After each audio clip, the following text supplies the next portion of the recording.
Doc Slab Audio on music production and audio engineering.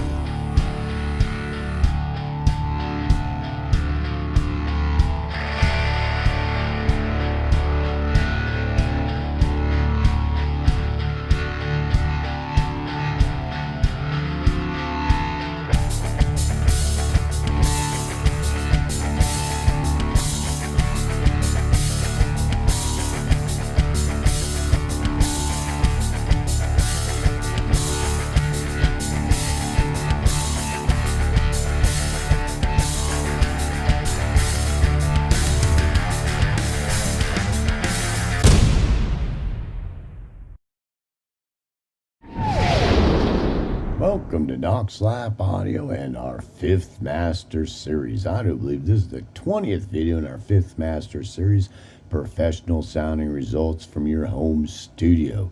And in this video, we want to talk about studio monitors, speakers, and headphones, and concerns related to them. So this video is going to be so fast, it's not even funny, because I'm going to make this so simple that you'd have to be a complete idiot in a mental institution to get it wrong. So I will hope that you're not, but in case that you are, it will help you. So the biggest thing we run into whenever we talk about headphones and speaker monitors, there's a couple things we want to deal with. The first thing, we're not doing scientific work, so we don't have to be that concerned about it. The second thing is that a lot of times it can break down to aesthetics, and it's that simple. I know that sounds funny and it doesn't sound like professional, information, but I'm telling you that basically whenever you're dealing with speakers, that you want as flat a frequency response whenever you're listening, and you want to have at least 90 to 100 dB of power, period. Because the flat frequency response, you're going to be hearing what is actually happening in your production. So as flat a frequency response from your speakers as possible is what you're looking for.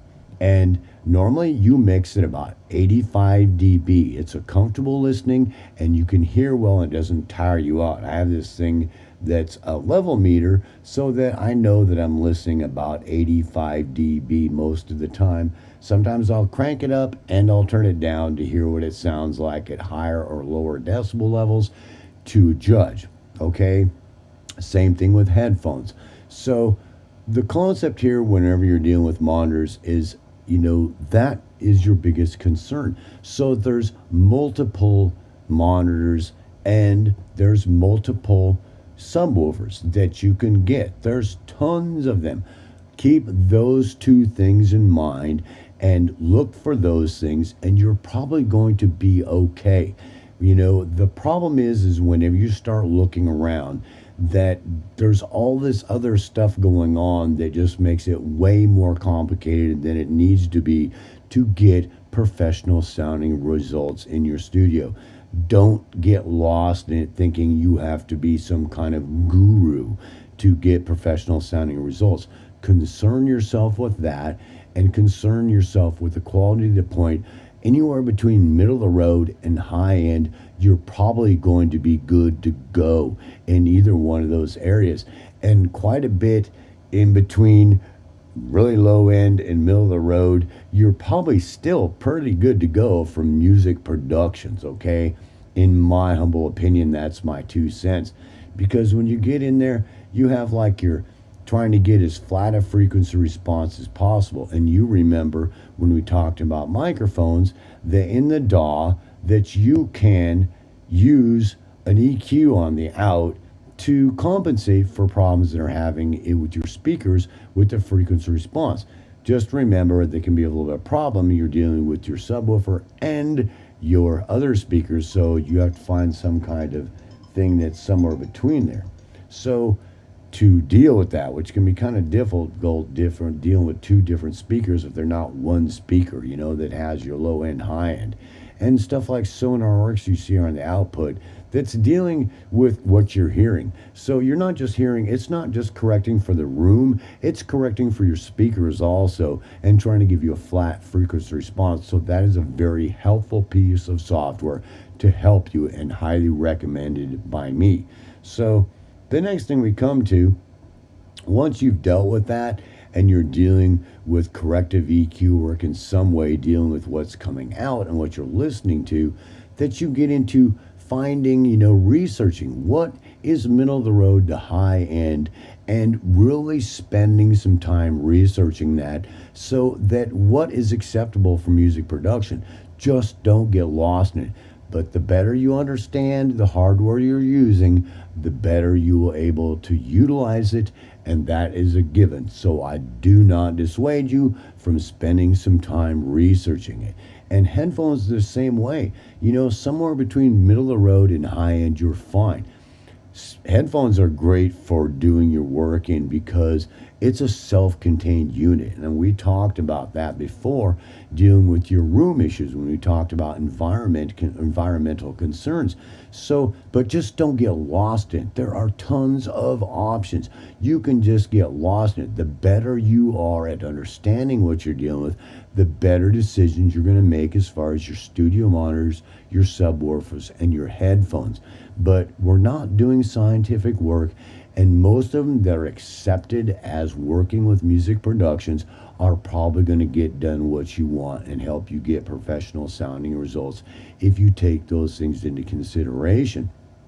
Whenever you're dealing with headphones, you don't have the range. You can get a lot of higher upper range, but you'll lose a lot of lower end content, and you can actually use your subwoofer in conjunction with your headphones, hearing the lower range while your headphones are on, like I talked about when we talked about environmental concerns, and be fine. Does that make sense? Just if you're using headphones, remember, either have it played on somebody's system that has a good system to hear what's really happening in your lower and higher end and your mid ranges, to get a good reference, or throw it in there and listen to it with your, studio monitors and your subwoofer to do any correction you might do that didn't come out exactly as it could have sounded with your headphones, because you don't have the frequency range that you would hope for whenever you're dealing with headphones, because you'll lose a lot of lower end content.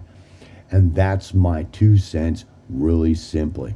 Somewhere between middle of the road and upper end, you're probably going to be fine. Be really worried about your decibel range.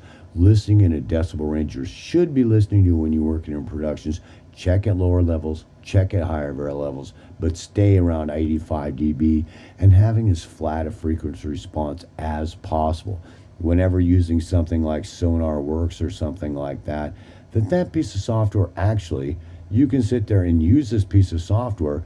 It is actually set up to correct for your room and your speakers to get a flat frequency response. And they've got set up, algorithms for different headphones that you can buy. You don't have to spend a bazillion of dollars on a set of headphones. This is for my Sennheiser HD280 Pro. Then they didn't break the bank. Those headphones did not. Trust me on that. So that's helping you get a good flat frequency response, so that you're working with a good flat frequency response when you're working.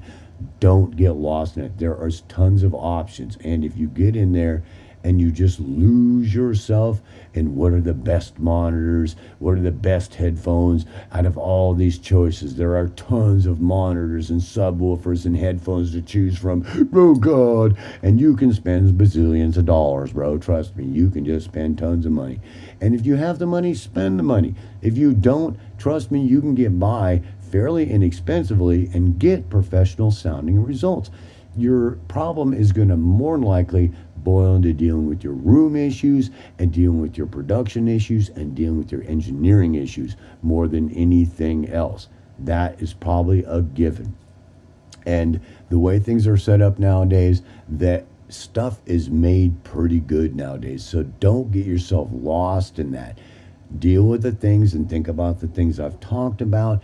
And it's going to probably boil down to more your pocketbook and aesthetics and not getting lost in it. As long as you cover those areas, you're probably good to go. As you have more money, buy better stuff. Trust me on that.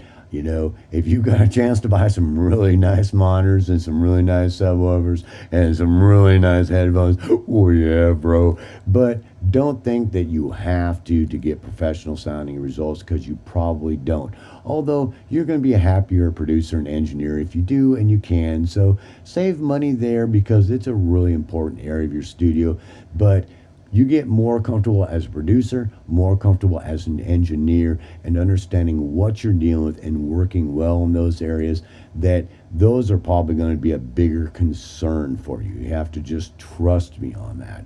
So I certainly hope that alleviated your concerns and fears whenever dealing with studio monitors, subwoofers, and your headphones. Don't get lost in it. Don't go crazy thinking about it, and you're probably pretty good to go for professional sounding results if everything else is done well and properly as a producer and as an engineer, and utilizing them as well as possible when producing and engineering. So peace, self-love. I certainly hope you enjoyed this next video and that alleviates your concerns and you focus more in the areas that you should, being a good engineer and a good producer, and getting what you need and making sure it covers those basic fundamental needs to get done what you need to do, so you hear things properly while you're engineering and producing. So peace, self-love. I certainly hope you enjoyed this next video in our 5th Master series, and I will see you in the next video.